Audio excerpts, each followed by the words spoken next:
This is Chris Rector at One Heart, One Way. We are in lesson 6 of our study on Isaiah. We will cover chapters 13 and 14, and we will see you after prayer.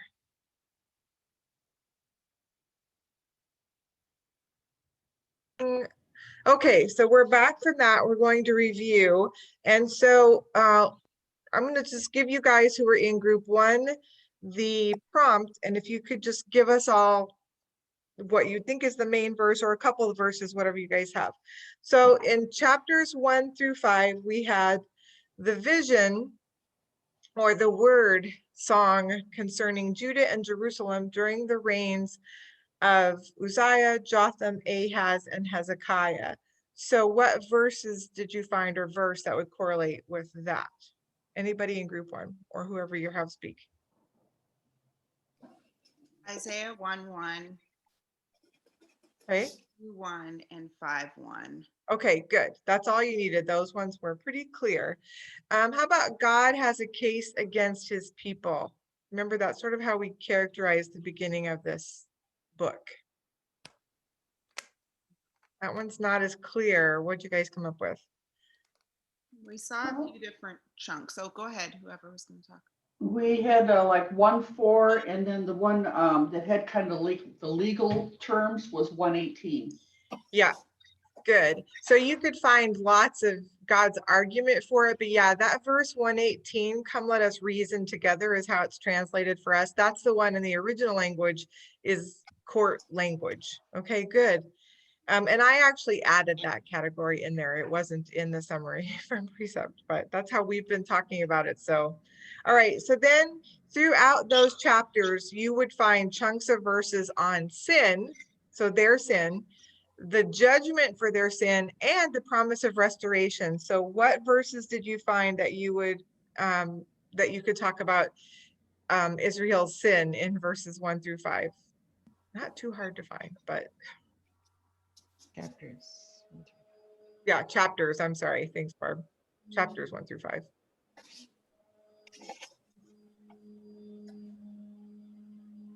We came up with a lot as far as the part about judgment was like 3 verses 3 through 14, 5, chapter 5, verses 8 through 12, and chapter 4, verse 4 and verse 13. Okay. Did you have any from chapter 1? Anybody? I had 1:4. Okay. Okay, good. How about sin? There's sin. There should be chunks. Well, that might have been the ones I gave, I think, are for sin also. Okay. Well, yeah, and this is what you would find. This is why this particular part of it's very interesting. Because if you list the ones for sin, then you'll see almost next to them the ones for judgment, and then you'll find restoration in other parts. So that they are going to look really tied together. So anybody have any they want to share from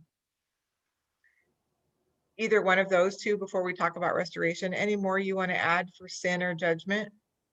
1:18 through 23 lays out their sin too. Okay, yep.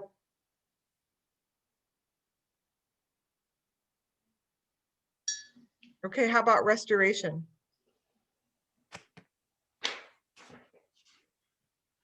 At chapter 4, 4 through 6. Okay. Mm-hmm. 1:16 through 17. Okay.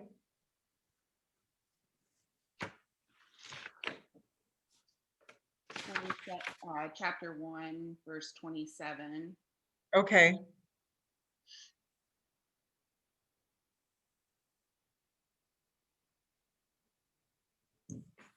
Right. I had the beginning of chapter 2 as well. I don't have in front of me why, but I think that's the future promise. You won't find any in chapter 3 on restoration because chapter 3, you can put the whole thing under judgment, right? That was a whole chapter on judgment, but also chapter 4 doesn't really have anything on sin or judgment because that one's almost all on restoration, right? So that's interesting too that it follows this pattern. Good. How about they rejected the Holy One of Israel? That one we found chapter 1, verse 4, and then chapter 5, verse 24. Okay, good. And when you do these on your own, if you broaden that out about rejection and you use similar words and you don't use Holy One of Israel, you could do that as well. But those specific ones say that exact thing pretty much. How about they had no knowledge or understanding? This would be the people of Israel. We got verse 1, 3. Okay. Okay, I have down 5:13. I don't know if that was me broadening it out a little bit or not, so you can look and check on that on your own, but 1:3 is a It says definite. lack of knowledge, yes. Okay, oh yes, they go into exile, right, for lack of knowledge. Okay, how about Isaiah 6? So anybody can answer this one because both groups did it. So in the year of King Uzziah's death, Isaiah saw the Lord exalted and holy. Verse 1. Verse 1, that one's easy, right? In fact, this whole chapter 6. And then the other thing that we would summarize from chapter 6 is that he sent Isaiah to his people, this being God, who would not listen. 9.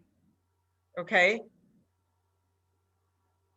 So you might just use verse 9. You might have 8, the sending out. You might have 9 and 10 is the key that they won't listen. So remember that idea that, yes, I'm sending you and you're going to speak to them and they're not going to listen to you, but you're going to do it anyway.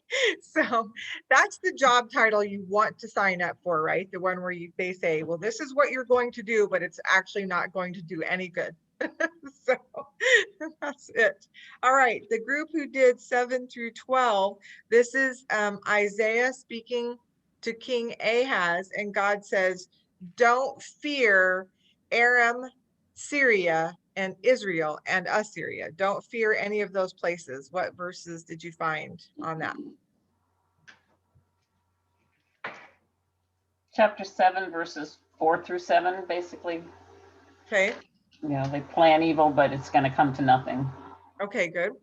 And 4 is the one that you like, take care and be calm and have no fear and do not be faint-hearted. Yes. Any other places? Would you guys pretty much just stick with that section? Pretty much that section. Okay, if you look in the other chapters is where you'll find some other warnings against that, but that's that key section. So we're going to let that go. How about judgment on Israel and then on Assyria? I don't think they necessarily followed this order, but again, where do you see God's judgment coming up in these chapters? Everywhere. That's right. 7 through 12 were just essentially a joy to read, weren't they? So yes. A little break in 11.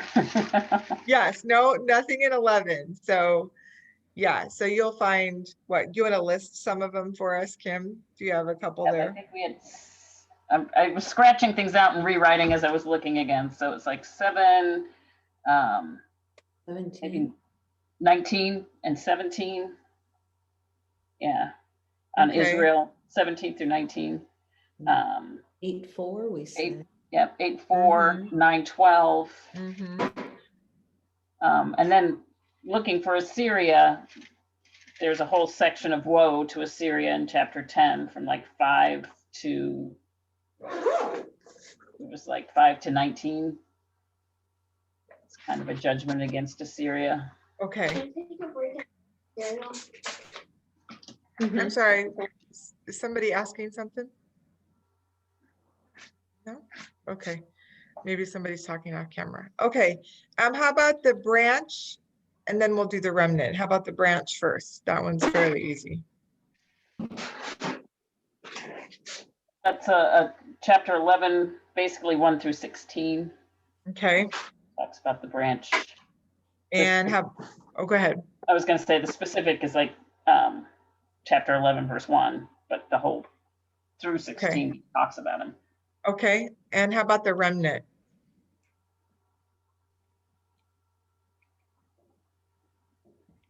10, 20 and on. Okay.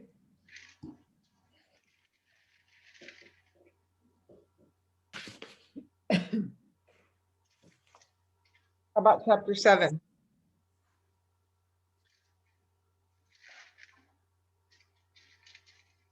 His name, the name of his son. Remember, you mark that as remnant because that's what that one means. So that would be 7 verse 3 is a reference. And then,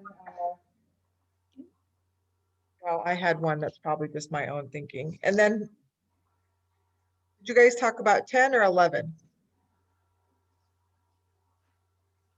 What was that? Where are you now? I'm getting confused about what you're. Yeah, I don't remember what Barb said. Did you? 10, 20. So if you go to 20, chapter 11, there's verses also in 11, yeah, 11 11, and 11, 16. 1 on there. Mhm. Okay. So you've got places in 7, 10, and 11 that you would be able to find the remnant. Okay, good. And then I think even our homework, I know this is 7 through 12, but they had us look back. There were places where it didn't use the word remnant, but now we know it was referring to that when it talked about the survivors and those things, but that was not this section. So, and then the last one, the government on his shoulders forever. 9-7. Okay, good. So again, in that chapter referring to the coming of Jesus. And is that one of the things that happened when he was here the first time? No. So we can look forward to a reign of Christ that will have him being the true king and the governor of, and the prince, both, all of it. Okay, good. I know that was probably a bit of a struggle in that amount of time, but I think it'll be worth it for those of you on your own. Just if you want to get a review, that's going to help to solidify. This is a really long book. And the farther we go, it's going to be harder to sort of remember where we've been. So if either through that or on your own, besides you've got your at a glance as well, but I think sometimes those themes don't really necessarily help you remembering sort of what you were talking about. So if you can find another way to kind of keep a summary and keep it in your mind of what we talked about, it'll help you with the context of where we're going to go in the future, because it's all going to be the same context. Okay, so now you can grab out chapters 13 and 14. You may want your books open.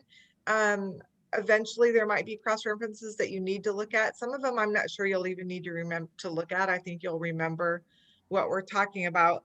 But if I could have, I think I need 3 volunteers to read chapter 3, because there's 3 different pages. That would work out well. Kim?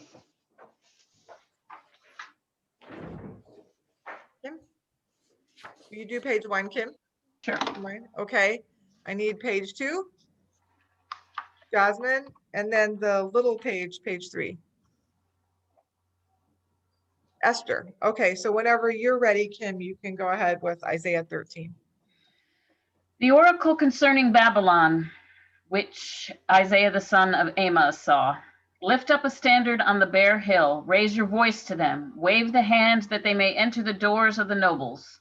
I have commanded my consecrated ones, I have even called my mighty warriors, my proudly exalting ones, to execute my anger.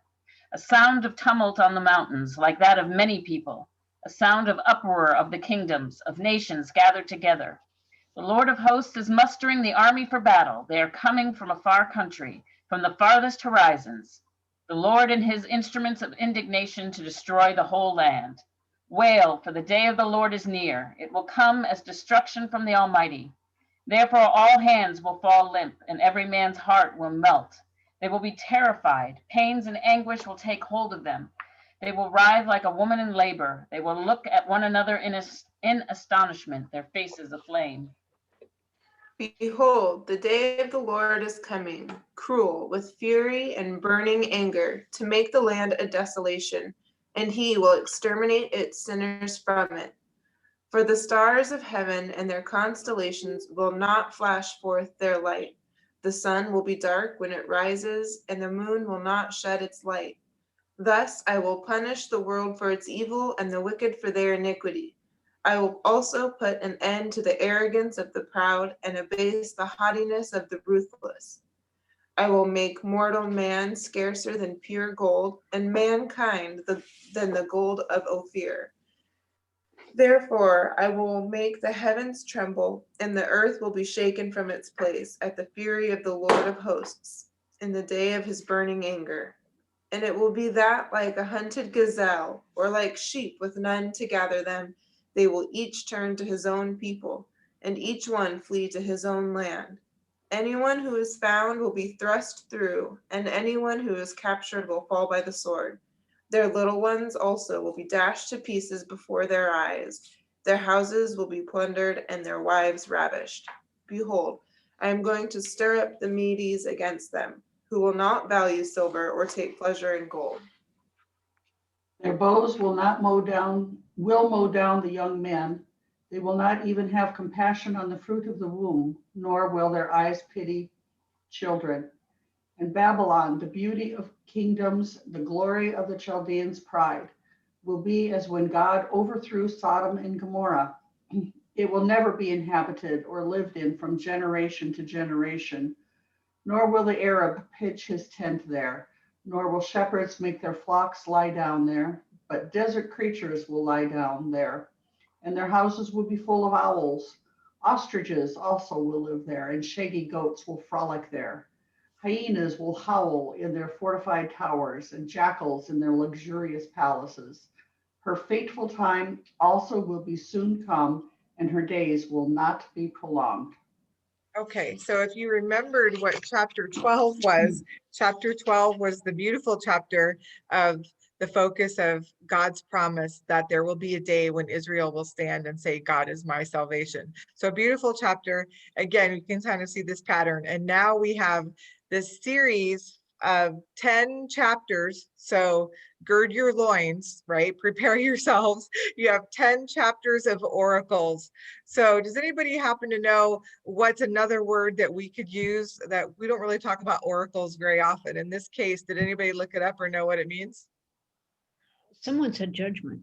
Judgment. It's judgments. The judgments of each of these nations is going to happen from chapter 13 through chapter 23, right? So, and a couple of them mixed up. So we're going to start talking through each of those. This one in Isaiah 13, who is the focus of this one? Babylon. Okay, Babylon. So that's easy. You've got verse 13:1. I'm going to bring up a map. Just, oh, I didn't load it. So I'm not going to bring up a map. Well, so look at your maps if you don't know where Babylon is, and you'll see Assyria and Babylon and Assyria were part of that all together for a while. So you see Babylon, it's been in the same location since when, we'll talk about it in a minute. And then also just for future reference, keep an eye on where Israel is and how close Syria and Damascus actually are to Israel. So I think sometimes the maps make them look farther away than they are. But anyway, so we're going to bypass that. So as you look at this chapter, at least chapter 13 and even 14, or one of those ones, it's a good reminder that sometimes if you just want to summarize, if you want to look back at what you learned, the really easy way to go through these chapters really is with our who, what, where, when, why, and how. And these chapters can be laid out this way, really simply that way. So we know that the what in chapter 13 is that this is an oracle against Babylon. And so now the questions you want to ask are the things like, well, where is it going to happen? When? What's it about? Who's it involved? How is it going to happen, and why is it going to happen? And we actually get most of those answers. So in the first 5 verses, what do you find listed there? Why is this coming? Who's it from? And what's it going to do?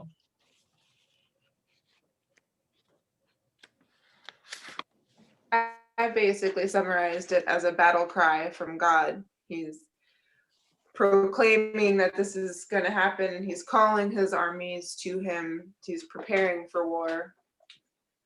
Okay, that's a great summary to start with. So that's who's doing it. God is calling an army against them to do what? There's a couple, if you track the word to, and the therefores all through here, you will see God's purposes in a lot of these cases of why he's doing what he's doing. What do you learn in verses 1 through 5? Why is God going to muster an army against Babylon? To execute his anger and to destroy the whole land. Okay, Good. So you see that, and I think Jasmine already said that he says he's using these armies as what?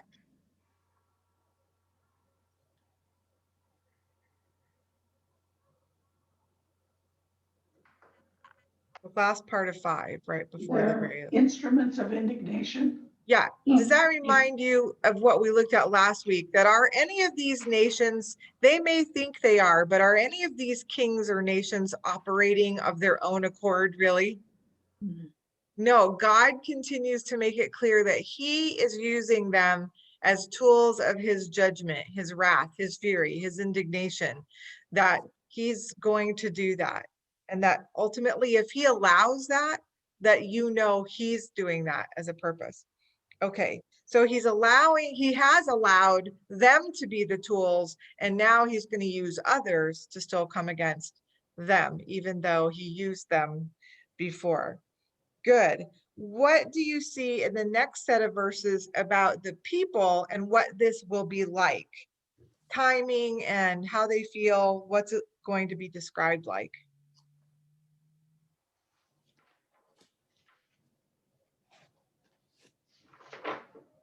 Well, here we start seeing the day of the Lord a lot. Okay, Like in verse 6, it says the day of the Lord is near. And then verse 9, the day of the Lord is coming. okay, And verse 13 says, in the day of his burning anger, which I equated to be the day of the Lord. good. So we know that when this event is, even if we don't know the exact when, but that's what we're trying to put together here with the cross references is what event are we talking about? Was it a near fulfillment, a future fulfillment, or both? And so we want to think about that as we go through. So what will this day of the Lord be like? Let's start with verses 6 to 8 and we'll move through the other ones. Looks like it's a surprise. And Yeah, I used the word surprise too. Why'd you say a surprise, Karen? because they're astonished. Okay, good. They're looking in astonishment. They have no idea. Good. Pain and anguish, terror. Their Yeah, hands fall limp, their hearts melt. They right. writhe. Yeah, really strong terror. They're fainting or limping or melting away for the fear. Good. Then in 9 through 13, what else do we know about this day? A terrible day of fierce anger and wrath, Okay, and whose fierce anger and wrath is it? the day of the Lord. It's his, so it's his. Okay, good. And you see a couple more, you see one more purpose. What's he going to do? He's going to destroy all the sinners with it. Okay, so that one, that's an and. What's the first part? So he's going to exterminate sinners from the land and Make the land a desolation. a desolation, another one of those desolation and destruction and D words that we've been looking at through these judgments. Good. Now he describes what it'll actually look like in a way. What's part of that description starting in verse 10?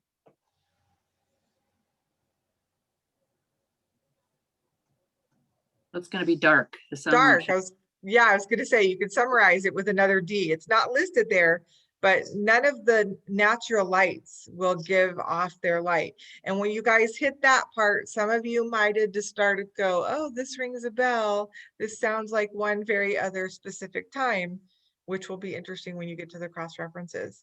So again, in verse 11, he tells you again what he's doing with this purpose. What is he doing?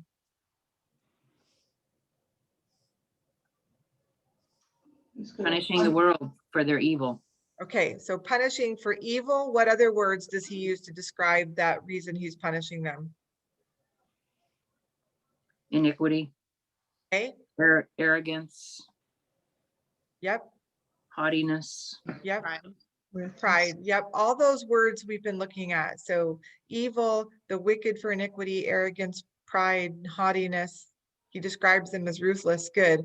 And we know the level to which he's going to do this desolation and destruction. How does he describe this thing about men? What's he saying there about mankind and mortal man? Most of them are going to die. They're going to be scarcer than pure gold. Yeah, so there's going to be a total wipeout here, it just sounds like. Again, the degree to the other things he's going to do, verse 13, what else do we learn? That the heavens and earth are going to be shaken and Okay. trembled. Yeah, what does that sound like? Revelation. Yeah, Revelation. so all of this for some of you is starting to sound very familiar, but yes, this sounds like a big earthquake where heavens and earth will tremble. And again, he sort of ends verse 13 with where he started. And what does he remind us of in verse 13 at the end? Day of his burning anger. Okay, the day of his burning anger. Again, that reference to the Lord of hosts and his fury. 13 through 16 then also goes back to describing what it will be like for the people. So we get again, another one of these pictures. What is it being described for us here? What do you get from those verses? Everybody scatters and hides, and those who aren't hidden well enough die. Okay, very good. Good. And there's two references to animals that sort of can help us with the picture of what this will be like. Again, if you're marking those comparison words, what's the first one that he talks about? Like a hunted gazelle? Right, so like a hunted gazelle, right? We could say a hunted anything. You can imagine what it feels like to be hunted. What's the second one? Sheep, I'm sorry, what was it? sheep with none to gather them. Sheep with none to gather them. After having done John, right, we had that beautiful chapter on the Good Shepherd, and we looked at everything that means for us, everything a shepherd does. What does that make you think then when you see sheep with no one to gather them? What kind of Like- feelings do you get? That Barb? sounds like Jesus. That sounds like Jesus saying they're like sheep without a shepherd, and he was so grieved that they wouldn't follow him. Yeah. What do you lack as sheep if you don't have a shepherd? If you think about all the things we learned about sheep, we went really in depth on sheep. So You're Food, water. lost. You don't have any guidance. You don't know where to go or where to turn to. You're just kind of wandering and trying to figure it out. okay, good. Karen, what were you saying? Food and water. Yeah, so there's provision as well, right? So we have the provision, guidance, protection. Remember, he's the one protecting them from, it was such a beautiful picture of being fully taken care of and guided. And so when you see sheep that don't have anyone to do that for them, that should bring up a really stark picture for you. Okay, any questions on 1 through 16 before we look at this next section where he gives us more information about how this will happen?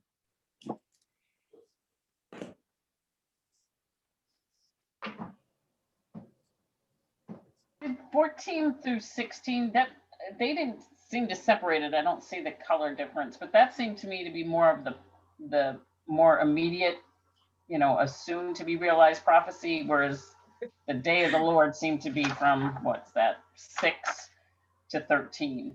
Yeah, And that seemed to be far future. Yeah, I think we more than likely could connect it to 17, although we know the degree to which the second time is going to happen. But again, Kim brings up that really good point. As you move back and forth through these prophecies that did end up having a near fulfillment, and then yet when we look at the cross references, we know there's also still a future fulfillment because we know it didn't all come. So yeah, I think we'd have to look at the history to know if that's exactly how it happened or whether or not you're right, it seems more likely to be part of the near, but that's also where we're headed in 17. So maybe it does kind of go there. That's a good question, Kim. So yeah. So as you're trying to track these, again, one of the questions you can ask yourselves, you might have to do some research or some looking scripturally or historically, is if I'm going to give it a near fulfillment and it was Old Testament, that means it already happened. So we should be able to look and find out, well, did it happen fully? And some of them happened partially in that first fulfillment, and yet there's things to come. So it does get very interesting. What you really want to know for sure are the ones where you can tell some of these scriptures line up really strongly with Revelation, and you know what's still coming. But to where Kim is, what do we know? So in the first section, God talked about using people from another country. What people is he going to use to come against the people of Babylon? Medes. The Medes. Did that happen?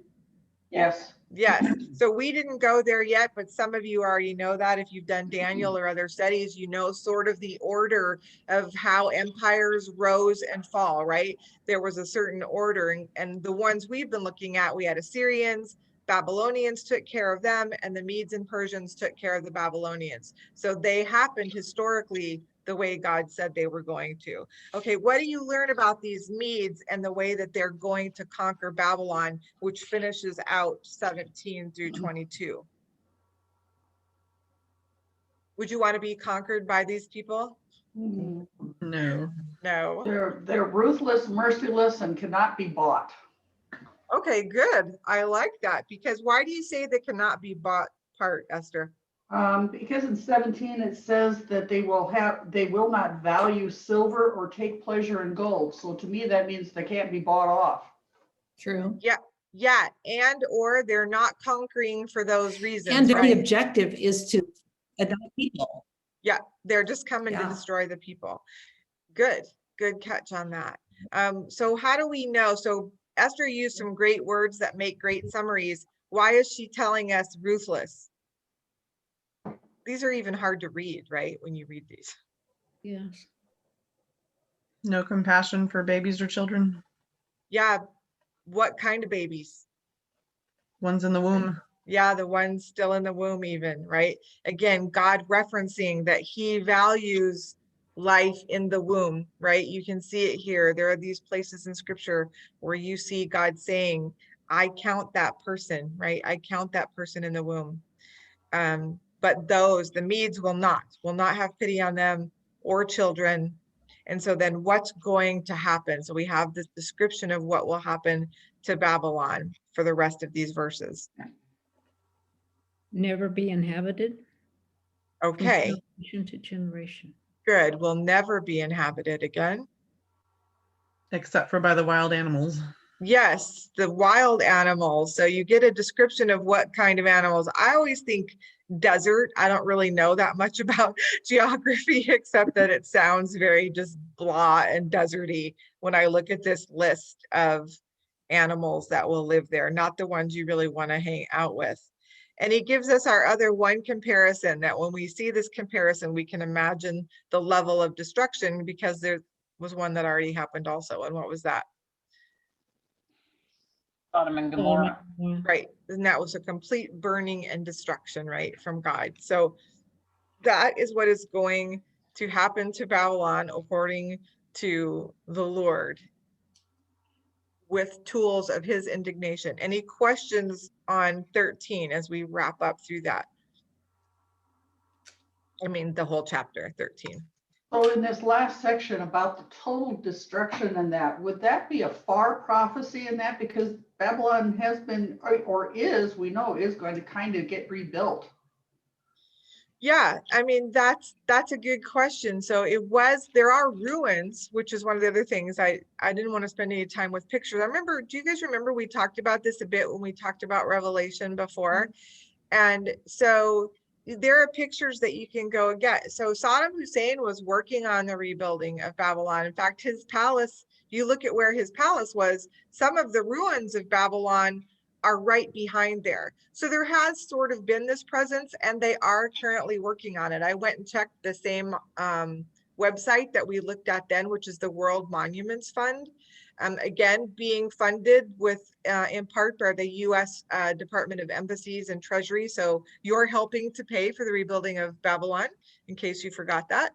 But what's interesting is what they've rebuilt so far are monuments, which I guess would be, according to the World Monuments Fund, I suppose that's their structure. So it's not like they've been building housing or infrastructure. They have rebuilt temples to gods and goddesses, and a lion, which is also connected with Ishtar. So isn't that an interesting thought, that the thing that they're rebuilding are the idols, essentially, temples to other gods have been, there's 2 or 3 that are complete, and they're still working on some of those. So I found that an interesting note when I went back and looked. So yeah, that's a good question. When God says it's going to be a complete and final destruction, uninhabited, does that sound like that future description that we're going to talk about here in a second with our cross references?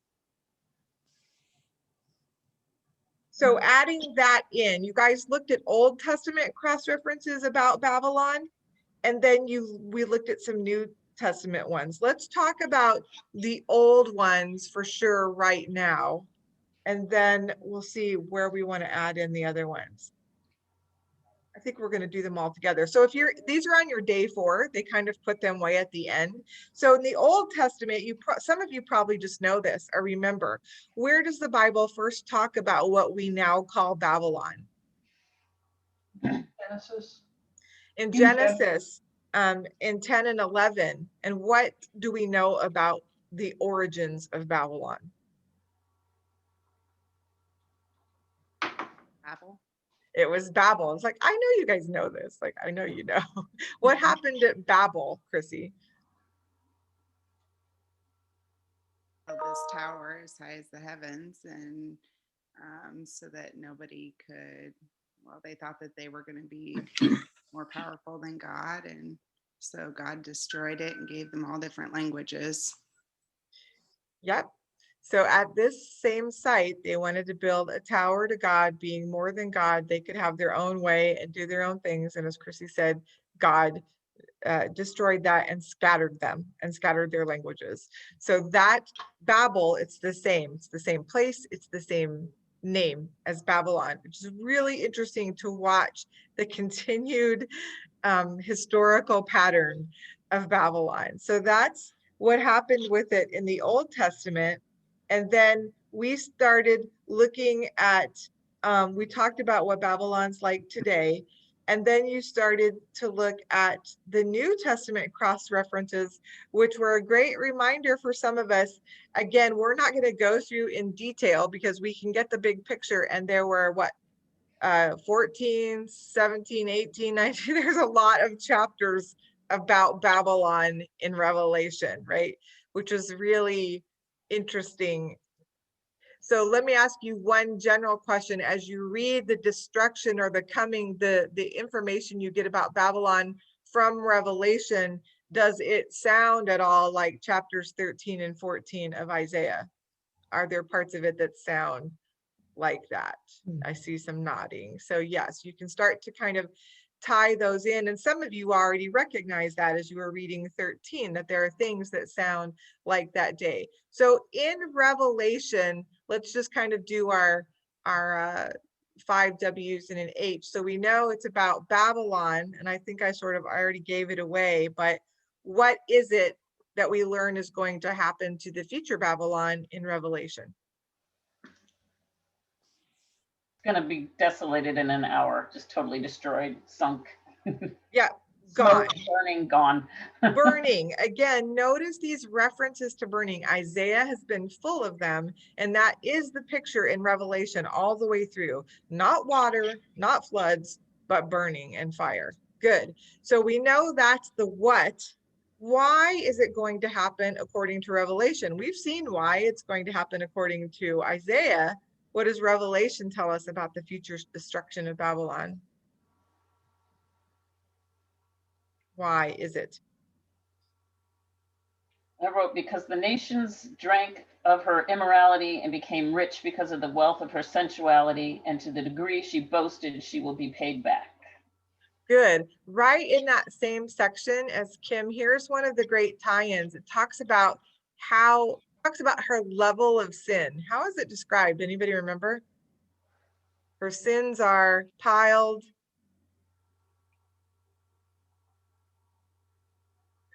to the heavens, right? Her sin is piled to the heavens. So this time, after having just looked at Babel, I just was struck by that reference to build that sin that piled up to heaven, which just reminded me exactly of them building their own tower in Babel. Good. What other things is it sticking out to anybody else? Any of the words that are used for the why? That's a great summary. There's lots of other things we're told.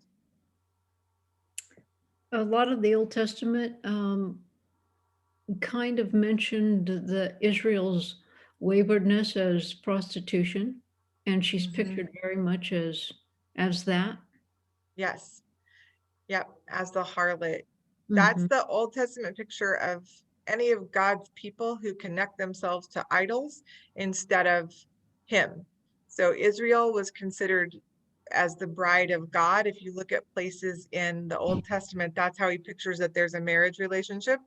And so every time he says, when you connect yourself to idols, that's one of the themes of Hosea. So when I always say Hosea is really hard to read, like Isaiah, there's you mark the word harlotry and adultery like a lot. So that's his focus. And so you see the same thing. Christians are the bride of Christ. And so that's when you look at the New Testament, it's described as fornication and prostitution as well, when you connect yourselves to idols. And so that is this huge sin of Babylon, that she is a harlot and has caused others to join her in that harlotry. Really good picture. Anybody remember the verse that says at the very end of her destruction, what is found in her?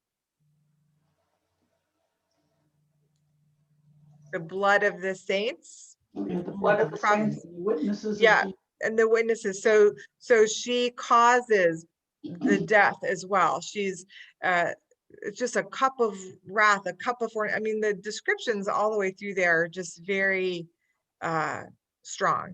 One of the things as we get ready to look at 14, there was a connection. They just wanted you to look at, you didn't have to list every detail. Who is she as a she connected to in Revelation? the beast. Oh, beast. The beast, and we know the beast is whom? Remember? Antichrist. The Antichrist, right? So not Satan, but the Antichrist working with all the powers and wonders of Satan. Good. So she is very much connected. They're joint in this until her ending. How obviously God is in control of the end of Babylon, but how does it happen? The beast turns on her and devours her. Yep. The beast and those 10 kings that she was associated with actually turn on her and bring her ending, which again is a very interesting biblical picture. So that's pretty much a good gist of what you could get from Revelation. Any other insights or questions about it before we jump into 14?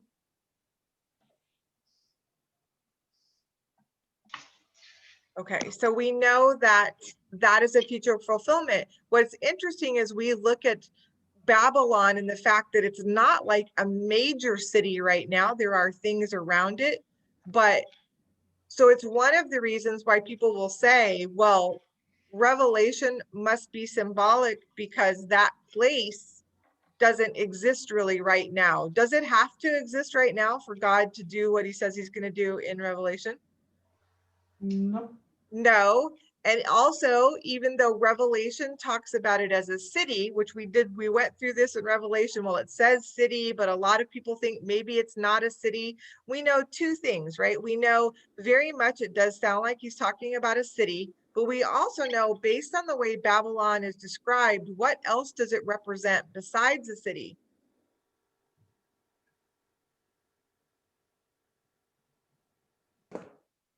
Anybody thoughts or memories? They didn't ask you this, so I'm kind of just going from your memories. Anybody remember? When you read those chapters, who are all the people weeping? What do you think was really strongly connected with her? Oh, the commerce and the merchants. Commerce, business. It's sort of a picture of that one world economic system, right? So there's as if Babylon is encompassing the entire world's, those 10 kings or all the kings that there will be. the end. And they're all connected and they all share one global government system of economics. So when you read that description, it says all of the world, all of them mourn, right? All of them mourn because that is gone with her. So we know it's probably both things, right? Or maybe it's one. To be honest, commentators aren't completely sure. We looked at the fact that the word city is used many, many times. So it does seem like a city, but also there is a reference that she also encompasses a world leadership position. And she, as in, that's how she's called, whether that will be represented by a person at all. It doesn't have to be. It's a system, right? An economic system. Good. Keep that in mind. Keep that in mind. Watch the world. Keep that in mind. Okay. Not that we can stop it, but you might want to know. Okay. Is there a push for a global economy in our world today? Yes, there actually is. So I mean, we're just blessed, right? To be in the word where we are, and you just open it and you go, wow, God, how did you know about the World Economic Forum? How did you know about what's trying to be brought into the world all over? Although some of you may not know about the World Economic Forum, you might want to go to their website. It's very enlightening in light of Bible prophecy. Be a shaking your head like, yeah, don't go or go. Yes, one of the two. This is a real thing, and they've got a website, and they just lay it out. It's not even hidden. Not even hidden. It's in plain sight. World Economic Forum. If you don't know what it is, you might want to check it out.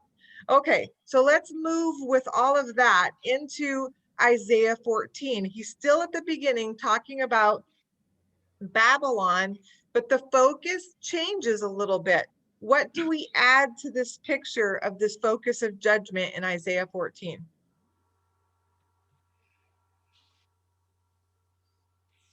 It's a who? King of Babylon. The king of Babylon. So after we get past the first two verses, it starts to focus on the king of Babylon. What do we learn in the first two verses?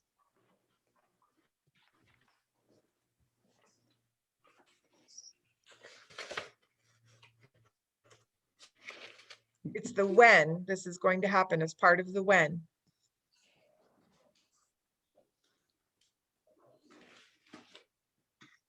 The captives released Okay. to their own land, but strangers will join them. What's the picture? If you were to describe this picture of what it will be like for Israel at the time, what are some words you could use? I'd use restoration. Okay, it's part of the restoration picture for sure. Peace, rest is used in a little bit, but in that, when the Lord has compassion on Jacob and chooses Israel, puts them in their own land, other people will come and join them. When he does that, who are they going to take as their own captors, as their own servants? They're captors. They're captors. So the tables are going to be turned. Babylon, which took them captive and enslaved them, is now going to become their servants. And so in that same day, right, in the day when the Lord gives them rest, starting in verse 3, what will the people of Israel begin to do? What will they get to do? Kim? They get to taunt the king. Yes. And what does this sort of taunting sound like? You know, what are they saying, essentially? You know, nanny, nanny, poo, poo. We win now. So Pretty sorry much. for you. You're losing everything. Yes, pretty much. You who were up here and did all these things to us are now going to be not doing that. In fact, this king of Babylon is going to end up where? Sheol. Sheol. And we learn some things from this chapter, and then we'll talk about the other references to it in a bit. Just right here, what do you know just from verse 9 about Sheol, and thinking about some of the questions they asked you in your homework? I had a couple big question marks on this because Okay. I kept looking. You know, it's definitely something below, it's beneath. Yeah. The spirits of the dead are there. Yes. But then it says it raises all the kings of the nations from their thrones. Yeah. So I'm like, is that in Sheol, or he's talking that like in the earth, I don't know. And my husband and I went back and forth on that. I didn't look it up. I just took it as dead kings, but so I didn't go look. I can't like verify that. I just kind of kept it in the context it was living in. So I know it doesn't say dead kings. It says all the kings of the nations from their thrones. So that's a great question. Do they have thrones in Sheol? Didn't think they did. I don't know. Those were the questions I had. But the picture for sure is that the homework was asking you, are people recognizable in eternity here in Sheol? Yeah. Yes. Yeah. Did they knew who he was? In fact, there's a great welcome because how did the people there feel about him even? Well, I found it interesting that they still had social standing down in Sheol. You know, Okay. everybody, because later on it talks about worms and all that kind of stuff. So they're all pretty much the same, but yet they are recognized as having social standing as kings and leaders. And of course they would, right? On that side of eternity, they for sure would. On Jesus's side of eternity, is your standing going to matter at all? No. No. So again, that's a perfect contrast to what we know about where you'll end up in eternity. Okay, great. So as we continue, part of this taunting and what they're going to say is about this having fallen. And so what do we know in those next set of verses in, well, it's 12 to, 21 really, but starting in verse 12, what do you see? What was he like? And it relates very much to the picture we've looked at in Babylon.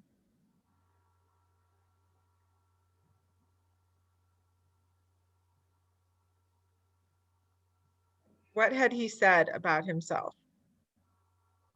So that he's going to be like the Most High. Okay. He's putting himself on the same level as God. Okay, so he will ascend to heaven. So think about the picture of Babel. Think about the future Babylon, who's same thing, going to pile up all these sins to heaven, and he wants to be like God. But anybody, as we've already seen in the picture of Isaiah, who's trying to raise themselves up, what does God do to them? Basis.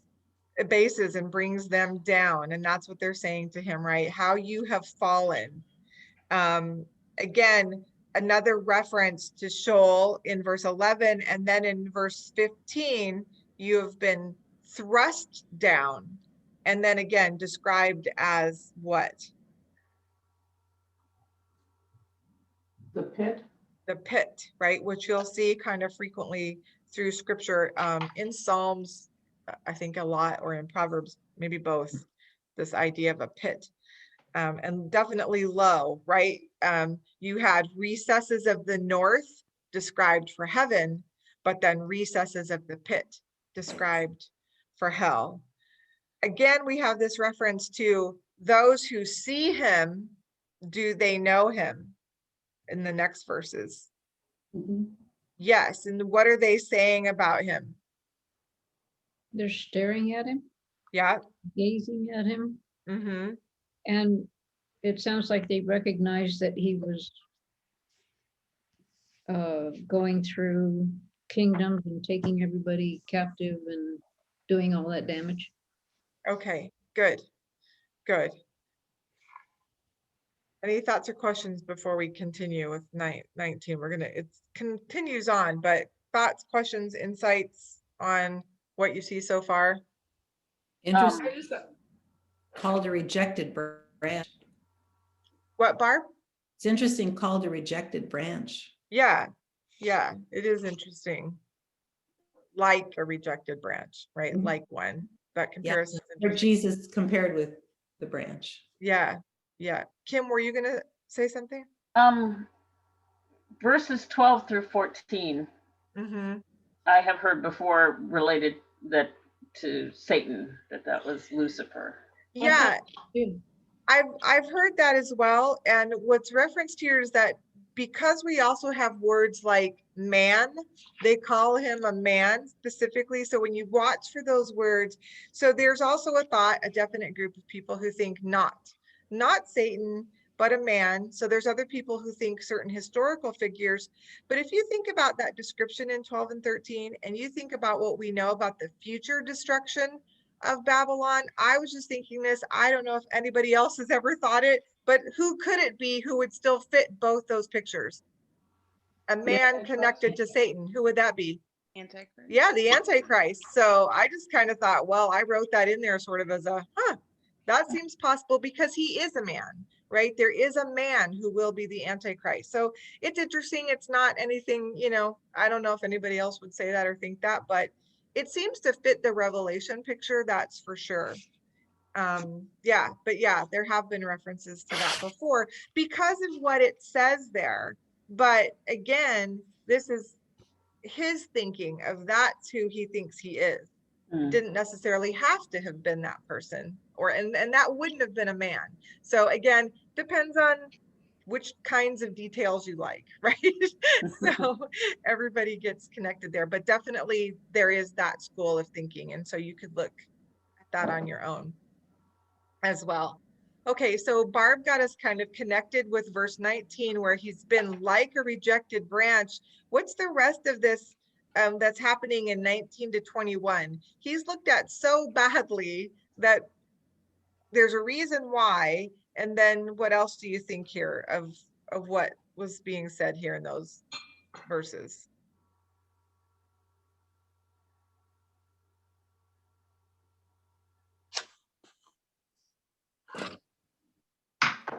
He's so evil and so hated that even in death, what's going to happen? Even in burial, even in death. He's cast out. He's Yeah. rejected. Cast out and rejected. Nobody wants to have any connection to him at all. He's fully taunted by all these other kings or dead kings or trampled corpses, right? You won't be united with them. And what's the reason? Not only did he destroy other nations, what else do we learn about him? He's ruined his country. He's and ruined. slain his people. Yep, ruined his own people and slain them. And then the concern, the reason why he has to be fully destroyed, completely destroyed, is sort of given to us in verse 21. What do you think that reasoning is there?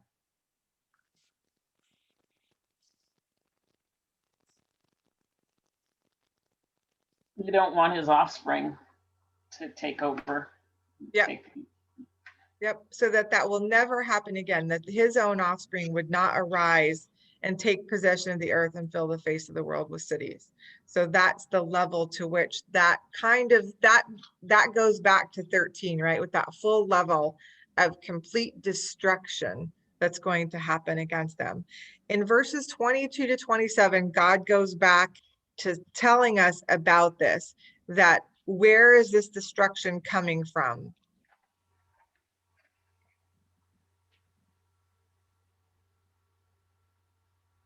God is the one that planned this to be done. Okay, Hosts. I'm sorry, somebody The said Lord of something. hosts. The Lord of hosts, he's going to do it again. I will rise up against them, he says. How much is this cutting off? Again, if you're still not sure the level of destruction, verse 22 is very helpful. He's going to cut them off from what? Names, survivors, offspring, and posterity. There That's you pretty go. complete. That's pretty complete. No posterity, no legacy, nothing left for you, which has pretty much happened in terms of near fulfillment, right? We've talked about the ruins of Babylon when you talk about it, but it is there. And I think if somebody wanted to live there, it is habitable. It's just that nobody's living there. They're kind of around it. So it isn't to that degree yet that it's described like just full of desert creatures and all of that. Like you can literally see them, and people are working there in restoration. So to a certain degree, there are people there able to be there. Okay, what else from 22 to 27? They had us mark that plan. What do you know about God's plans? This is where we'll wind up.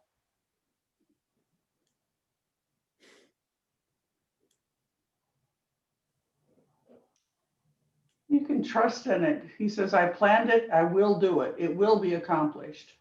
Okay, verse 27, even though here it's used in a strong judgment context, it's still a great verse for us, right? For the Lord of hosts has planned, and who can frustrate it? So if you just keep that part, as for his stretched out hand, who can turn it back, right? So if it's stretched out here in anger and judgment, nobody can stop it. But if it is stretched out to you in love and grace and mercy, nobody can frustrate that either, right? So nobody can frustrate the plans of the Lord. We're going to leave the rest of that part because they didn't have us, that starts a new focus in a nation. And so we're going to leave that, just like the homework had us leave it for next time. So what other thoughts or insights do you have from these two chapters? Anything or any questions? Impact?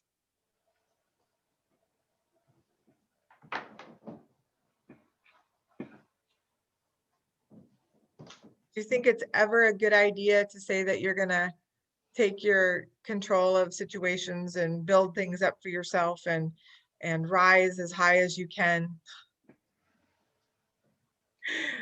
No, especially not if you're trying to replace God, because you can look at that picture. Babel did that, wanted to build up for themselves. Babylon and the king of Babylon and the great Babylon in the future all did that. And every single one of them, God brought low. They are this picture of the world as opposed to God. And we know what God has said about that.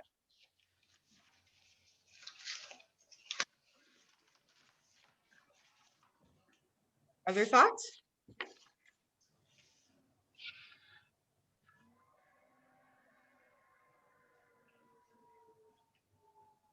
Probably hard to make insight and lots of application when it's just chapters on oracles. We're going to try to grab the pieces that we can. I know we didn't talk completely about your references on Shoal.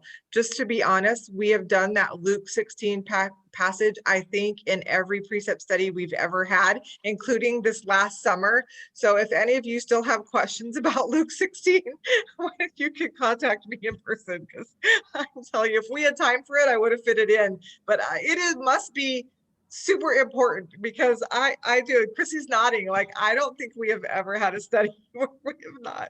I think I could do Luke 16 by heart now, and it's really not a passage you normally want to memorize, but I think I know it by heart. So if you want to learn more about the Old Testament picture of Hades, Sheol, and Abraham's bosom, there you go. The point we really wanted to take from that, what, B? Is Hades and Sheol the same thing? Yes, Basically? yes, that's why you went there. So Sheol is the part that's not Abraham's bosom, right? So the Old Testament saints, or not saints, they died and went to Hades, Sheol, sort of this split location, right? And then that's sort of a temporary holding place for until Jesus came and took care of that future. But if you were in Sheol, according to Luke 16, are you ever going to get out of that and get to be in heaven instead?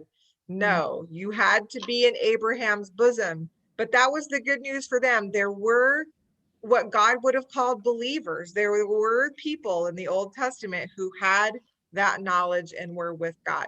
The news for us that we wanted to take from that is, once you are a believer in Christ, where do you go as soon as you die? With the Lord. To be with the Lord, right? That's the words of Paul in all those locations, and it's Jesus's words to the thief on the cross. You will be with me today in paradise. Believer safe, right? Gone. And so anyone that you lose, you know that they are immediately gone and with the Lord. So, and Paul always described that as, hey, it'd be better to be there than to be here. And I agree with him more every day of my life. So that's the good news about hard times in the world, is you just kind of keep getting going, God, I'm just ready whenever you are. So praying for those who aren't ready, and trusting that that's what we're waiting for, that there's still some that he knows will still come. So y'all talk to your people so that we can go soon. Get that witnessing done. Anyway, I digress, and it's past our time. So your homework will be just that next section. It's several chapters, but the homework's only like 7 pages long, so we must be able to kind of whip through these oracles, which is probably good news for us. But that's your homework, is that full next lesson, which is 7. Is that right? That'll give us halfway through this semester. Yeah. Wow, we're making progress. It's a big book. We're just getting right through it. So good job. I know it's a lot of work, and I know it's hard. I know it's heavy. I know that it's heavy. It's heavy, especially in light of the fact that God knew, and the people who wrote our study knew, that it was going to be very relatable. So, which makes it very heavy, but necessary and important because of that. So you will be well prepared for where we are. Okay, any questions? I'm not going to reach back out about the Seder. So anybody who wants to come, just let me know. You need to message me or email me, and I'll just get you signed up. Okay, we will move on into prayer.